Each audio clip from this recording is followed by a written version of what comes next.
Assalamu alaikum. So we were discussing about kingdom Plantae. Kingdom Plantae के बारे में बात कर रहे थे. किंगडम प्लांटी को हमने दो हिस्सों में तकसीम किया था. First one was bryophyta, second one was tracheophyta. Bryophyta वो वाले प्लांट थे जिनमें वेस्कुलर सिस्टम नहीं पाया जाता, जाइलम और फ्लोएम नहीं पाए जाते, और ब्रायोफाइटा को हमने तीन सब क्लासेस में डिवाइड किया था. वो तीन सब क्लासेस कौन कौन सी थी? First one was hepaticopsida, second one was bryopsida, third one was anthocerotopsida. तो ये तीन सब क्लासेस थी, hepaticopsida and bryopsida. We have discussed last time. Now we will discuss about anthocerotopsida. हम एंथोसिरोप्सिडा के बारे में बात करेंगे. तो एंथोसिरोप्सिडा जरा सी एडवांस क्लास है, बाकी दो क्लासेस से ज़्यादा एडवांस क्लास है, क्योंकि इसमें बहुत सारे कैरेक्टर्स जो हैं वो एडवांस्ड है. फॉर एग्जांपल गेमेटोफाइट इसका हाईली लोब्ड होता है, इसमें बहुत ज़्यादा लोब्स बनी होती हैं, साइड्स बनी होती हैं, बहुत सारे रीजन्स इसके अलग-अलग बने होते हैं और इरेगुलर शेप होता है. और जो स्पोरोफाइट है अर्ली स्टेजेस के अलावा वो गेमेटोफाइट से इंडिपेंडेंट होता है. पहले वाली क्लासेस में हमने पढ़ा कि sporophyte totally depends upon the gametophyte for nourishment and protection. के स्पोरोफाइट जो है वो कंप्लीटली गेमेटोफाइट पर डिपेंडेंट होता है ताकि वहां से फूड हासिल कर सके और ग्रोथ कर सके, और अपनी हिफाजत के लिए भी गेमेटोफाइट पर डिपेंडेंट होता है. लेकिन एंथोसिरोप्सिडा में या हॉर्न वर्ड्स में ये हॉर्न्स लाइक दिखाई देते हैं. हॉर्न्स कहते हैं सींगों को, तो हॉर्न की तरह दिखाई देते हैं, इसलिए इन्हें हॉर्न वर्ड्स भी कहा जाता है. तो sporophyte partially dependent upon the gametophyte, के स्पोरोफाइट मुकम्मल तौर पर गेमेटोफाइट पर डिपेंडेंट नहीं होता. इनफैक्ट वो अपने अंदर क्लोरोप्लास्ट डेवलप कर लेता है, क्लोरोप्लास्ट बना लेता है, और क्लोरोप्लास्ट जो है फोटोसिंथेसिस का काम करते हैं, तो ये फोटोसिंथेसाइजिंग हो जाता है. तो ये बाकी क्लासेस से ज़्यादा एडवांस क्लास है एंथोसिरोप्सिडा, जिसमें फोटोसिंथेसिस, स्पोरोफाइट में भी फोटोसिंथेसिस होती है. इसके अलावा ये अपने स्पोरोफाइट अपने गिर्द एक क्यूटिकल भी बना लेता है. क्यूटिकल हम पहले भी डिस्कस कर चुके हैं. क्यूटिकल जहाँ पे मर्जी होगी उसका काम एक ही होगा, ताकि वाटर लॉस से बचाया जा सके, ट्रांसपायरेशन को रोका जा सके, पानी ताकि बच सके और वाटर लॉस ना हो. तो ये अपने इर्द गिर्द थिक वैक्सी क्यूटिकल बना लेता है ताकि वाटर लॉस कम से कम हो, ट्रांसपायरेशन कम से कम हो, ताकि जो है पानी की कमी इस पौधे को ना आ सके. इसके अलावा एंथोसिरोप्सिडा में जितने भी मेंबर्स हैं उनमें फुट और सीटा के दरमियान एक मेरिस्टेमेटिक टिश्यू होता है. फुट और कैप्सूल या कैप्सूल स्पोर बनाने वाले स्ट्रक्चर्स के दरमियान में एक मेरिस्टेमेटिक टिश्यू होता है. मेरिस्टेम्स होते हैं. मेरिस्टेम्स का मतलब है the meristems are the cells that have the capability to divide. Meristems वो वाले सेल हैं जिनमें डिवीजन की कैपेबिलिटी होती है. वो डिवीजन की कैपेबिलिटी की वजह से ये क्या करते हैं, डिवाइड करते रहते हैं, ग्रोथ करते रहते हैं. अब डिवीजन की वजह से ये फुट वो वाला रीजन है जो कि गेमेटोफाइट के अंदर एम्बेडेड होता है, गेमेटोफाइट के अंदर धंसा होता है. ठीक है, ये ऊपर वाला रीजन जो कोलोमेला है, ये सीटा का रीजन है, यहाँ पर स्पोर प्रोड्यूस किए जा रहे हैं. ये भी डिफरेंस है. पहले वाली क्लासेस में एक कैप्सूल होता है जिसमें स्पोर प्रोड्यूस किए जाते हैं, लेकिन यहाँ पर सीटा के रीजन में ही स्पोर प्रोड्यूस किए जा रहे हैं. फुट और सीटा के दरमियान में, या फुट और स्पोर प्रोड्यूसिंग रीजन के दरमियान में यहाँ पर मेरिस्टेम्स मौजूद होते हैं, मेरिस्टेमेटिक टिश्यू मौजूद होता है. ये मेरिस्टेम्स क्या करते हैं, ग्रोथ करते रहते हैं और न्यू सेल्स ऐड करते रहते हैं टू द अपर साइड, ऊपर वाली साइड की तरफ ग्रोथ करते रहते हैं ताकि वो नए सेल्स बनाए रखते हैं, और ये ऊपर की तरफ सेल्स मूव करते रहते हैं for the indefinite time period, बहुत लंबे अरसे तक. तो ये भी इसका एक फ़ायदा है कि जब अनफेवरेबल कंडीशन होती है, बाकी प्लांट पूरा का पूरा गैमेटोफाइट किल हो जाता है, मर जाता है पानी की कमी की वजह से या किसी और अनफेवरेबल कंडीशन की वजह से। लेकिन यहाँ पर जो न्यूली मेरिस्टेमेटिक सेल्स न्यूली जो अभी अभी डेवलप हुए हैं, ठीक है, और ये मेरिस्टेम सेल्स ये इसके अंदर जितना भी पानी होता है वो उसको यूटिलाइज करते हैं और अनफेवरेबल कंडीशंस को पास करते हैं। तो नेक्स्ट टाइम जब फेवरेबल कंडीशंस आती हैं तो ये मेरिस्टेम्स फिर डिवाइड करना शुरू कर देते हैं, जिससे नया प्लांट अराइज हो जाता है, नया प्लांट पैदा हो जाता है। इसकी एक एग्जांपल है जिसे हम बोलते हैं एंथोसिरस। एंथोसिरस एक प्लांट है, ठीक है, और ये क्या है, हमारे हिली एरियाज में, पाकिस्तान के हिली एरियाज में पाया जाता है, पहाड़ी इलाकों में पाया जाता है, टेम्परेट एरियाज में पाया जाता है। Alternation of generation. Alternation of generation क्या है? अल्टरनेशन ऑफ जनरेशन के बारे में हम पहले भी डिस्कस कर चुके हैं कि यहाँ पर दो डिस्टिंक्टिव टाइप की जनरेशंस होती हैं, एक को हम गैमेटोफाइट कहते हैं, एक को हम स्पोरोफाइट कहते हैं। तो स्पोरोफाइट जो है वो 2n जनरेशन है, डिप्लॉयड जनरेशन है, स्पोर प्रोड्यूसिंग जनरेशन है, जबकि गैमेटोफाइट 1n जनरेशन है और ये गैमेट्स प्रोड्यूस करती है।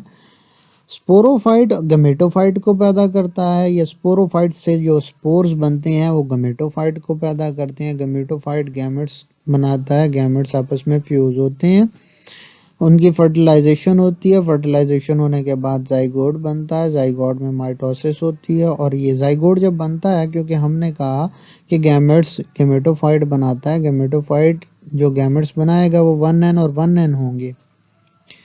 एंथ्रोजाइड्स या स्पर्मेटोजॉइड्स और एग जब एंथ्रोजाइड से मिलेंगे 1n 1 plus 1n is equal to 2n, तो 1n और 1n जब आपस में मिलेंगे तो 2n बनेगा। ये 2n जो है वो जाइगोट वो स्पोरोफाइट पैदा करेगा। स्पोरोफाइट पूरी प्लांट बॉडी जो है वो 2n है।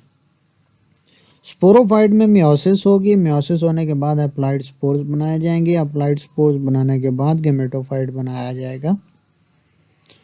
तो हैप्लॉइड स्पोर्स गैमेटोफाइट को पैदा करते हैं, गैमेटोफाइट जो है वो स्पोरोफाइट को पैदा करता है। ये दोनों जनरेशंस आपस में अल्टरनेट करती रहती हैं। तो एग और स्पर्म या स्पर्मेटोजॉइड्स वो जब मिलते हैं आपस में फ्यूज करते हैं तो उससे जाइगोट या ओस्पोर बनता है। ये स्पोरोफाइट का स्ट्रक्चर है। ये स्पोर प्रोड्यूसिंग कैप्सूल है जिसमें स्पोर्स प्रोड्यूस किए जाते हैं, ठीक है। ये सारे का सारा स्पोरोफाइटिक स्ट्रक्चर है। वो जो अर्थ के ऊपर, जमीन के ऊपर नीचे वो मौजूद होता है, उसे हम गैमेटोफाइटिक स्ट्रक्चर का नाम दे देते हैं। दोस्पोर जो ओस्पोर उन्होंने बनाया है एग और स्पर्म, स्पर्मेटोजाइड्स और एग की फ्यूजन से, फर्टिलाइजेशन से जो बनाया है, ओस्पोर बनाया है, फर्टिलाइजेशन के बाद स्पोरोफाइट पैदा करता है। स्पोरोफाइट के 3 डिस्टिंक्टिव रीजन है, एक को हम फुट कहते हैं, एक को हम सीटा कहते हैं, एक को हम कैप्सूल कहते हैं। कैप्सूल का एक दूसरा नाम भी है, इसे हम स्पोरेंजियम भी कहते हैं। फुट वो वाला रीजन है जो कि गैमेटोफाइट के अंदर धंसा होता है। सीटा स्टेम लाइक रीजन है और कैप्सूल स्पोर प्रोड्यूसिंग रीजन है। कैप्सूल में जब स्पोर्स बनते हैं वो स्पोर्स अर्थ के ऊपर, जमीन के ऊपर जब डिस्पर्स होते हैं, जाकर गिरते हैं, ठीक है, तो वो स्पोर जो है गैमेटोफाइट जनरेशन को पैदा करते हैं। ये एक दूसरे से डिस्टिंक्टिव जनरेशंस हैं। स्पोरोफाइट एक अलग जनरेशन है, गैमेटोफाइट एक अलग जनरेशन है।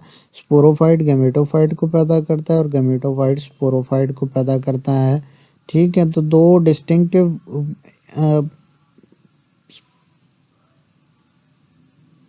जनरेशंस हैं जो कि एक दूसरे को पैदा करती रहती हैं और एक दूसरे से अल्टरनेट करती रहती हैं। तो अल्टरनेशन ऑफ जनरेशन इसी को कहते हैं कि दो डिस्टिंक्टिव टाइप की जनरेशन एक दूसरे से अल्टरनेट होती रहती हैं। ये उसके दो रीजन हैं। ऊपर वाला जो इरेक्टाइल फंक्शंस दिखा रहा है, जो खड़ा हुआ स्ट्रक्चर है अर्थ के ऊपर, वो ये स्पोरोफाइट है, और जो नीचे जो जमीन के ऊपर अर्थ के ऊपर पड़ा है, ठीक है, लोब्ड शेप में है, ये लोब्स बनाई हुई हैं उसने, ये डिफरेंट रीजन्स बनाए हुए हैं इसने। ये इसका गैमेटोफाइट है। तो गैमेटोफाइट स्पोरोफाइट को पैदा करेगा, यहाँ से स्पोर्स गिरेंगे अर्थ के ऊपर, वो फिर गैमेटोफाइट को पैदा करेंगे। तो ये दो जनरेशंस आपस में अल्टरनेट करती रहती हैं, इसे हम अल्टरनेशन ऑफ जनरेशन का नाम देते हैं। ये अल्टरनेशन ऑफ जनरेशन की अहमियत क्या है, ज़रूरी क्यों है, ये क्यों ऐसा करते हैं, उनकी वजह क्या है, ऐसा करने की वजह क्या है, अल्टरनेट करने की वजह क्या है। उसकी वजह ये है जेनेटिक रीशफलिंग। ये इसका स्पोरोफाइट है। स्पोरोफाइट के कैप्सूल में स्पोर्स बनेंगे, वो मियोसिस के जरिए बनेंगे। अब ये मियोसिस जब भी होती है, रीशफलिंग ऑफ जीन्स होती है, जेनेटिक मेकअप चेंज होता है, जेनेटिक मेकअप तब्दील होता है। मियोसिस में हमने देखा था, हमने उसके रीजन्स पढ़े थे, लेप्टोटीन, जाइगोटीन, पैचिटीन, डायकाइनेसिस, ये 4-5 हमने उसके फेजेस पढ़े थे। उसमें हमने देखा था कि reshuffling of genes, gene reshuffle होती हैं जो क्याज़मेटा बनाया करते थे। तो रीशफलिंग, जीन्स की रीशफलिंग होती है, जेनेटिक मेकअप चेंज होता है। तो इससे जो गैमेटोफाइट प्रोड्यूस होगा, वो गैमेटोफाइट जो है वो उसका जेनेटिक मेकअप चेंज होगा, उसका जेनेटिक मेकअप तब्दील होगा, प्लांट के जैसा नहीं होगा, मदर प्लांट के जैसा नहीं होगा, वो उससे डिफरेंट होगा। ये स्पोर्स जब गैमेटोफाइट को पैदा करेंगे, उसका जेनेटिक मेकअप चेंज होगा। अब जो गैमेटोफाइट ज़्यादा फेवरेबल है, जो ज़्यादा एनवायरनमेंट में रह सकता है, वो ज़्यादा एनवायरनमेंट के साथ कोप कर सकता है, वो गैमेटोफाइट ज़िंदा रहेगा। बाकी तमाम गैमेटोफाइट जो कि कोप नहीं कर सकते, जिनका जेनेटिक मेकअप इस काबिल नहीं है कि एनवायरनमेंट के साथ लिव कर सके, वो डिजेनरेट हो जाएंगे, ख़त्म हो जाएंगे, मारे जाएंगे। वो गैमेटोफाइट जो जिंदा रह गया है, वो स्पोर प्रोड्यूस करने के काबिल होगा, वो स्पोर प्रोड्यूस करेगा। अब स्पोर्स भी मियोसिस के जरिए प्रोड्यूस किए जाते हैं। मियोसिस जब भी होती है, जेनेटिक रीशफलिंग होती है, जेनेटिक मेकअप चेंज होता है। तो जेनेटिक मेकअप जब चेंज होगा तो उससे जो गैमेटोफाइट है वो गैमेट्स प्रोड्यूस करेगा। गैमेट्स प्रोड्यूस करने के बाद गैमेट्स आपस में फ्यूज हो जाएंगे, फर्टिलाइजेशन हो जाएगी, फर्टिलाइजेशन के बाद फिर जाइगोट बनेगा, जाइगोट से स्पोरोफाइट बनेगा। तो इस सिचुएशंस में, इन सिचुएशंस में जो प्लांट्स एनवायरनमेंट के साथ कोप करने में, या एनवायरनमेंट के साथ कोप कर सकते हैं, एनवायरनमेंट के साथ रह सकते हैं, वो जेनेटिक मेकअप वाले प्लांट्स जिंदा रहते हैं। बाकी हार्श एनवायरनमेंट की वजह से किल हो जाते हैं, मार दिए जाते हैं। तो इस वजह से ये बहुत ज़रूरी है, ठीक है, ताकि जेनेटिक मेकअप चेंज होता रहे, जेनेटिक मेकअप तब्दील होता रहे, उसमें वेरिएबिलिटी आती रहे, डाइवर्सिटी आती रहे, चेंज आता रहे, उसमें जेनेटिक रिकम्बिनेशंस होती रहें, ताकि वो क्या है, पॉपुलेशन में वो तब्दीलियां आए जो कि एनवायरनमेंट के साथ कोप करने में, एनवायरनमेंट के साथ लिव करने में उनकी हेल्प करती रहें। बेटर एनवायरनमेंट में बेटर अडाप्टेड हों तो वो वाली स्पीशीज जिंदा रह जाती हैं, वो वाले जेनेटिक मेकअप वाले प्लांट जिंदा रह जाते हैं। वो वाले प्लांट किल कर दिए जाते हैं, या मार दिए जाते हैं, या मर जाते हैं जो जो एनवायरनमेंट के साथ कोप नहीं कर सकते, जो एनवायरनमेंट के साथ नहीं रह सकते, वो किल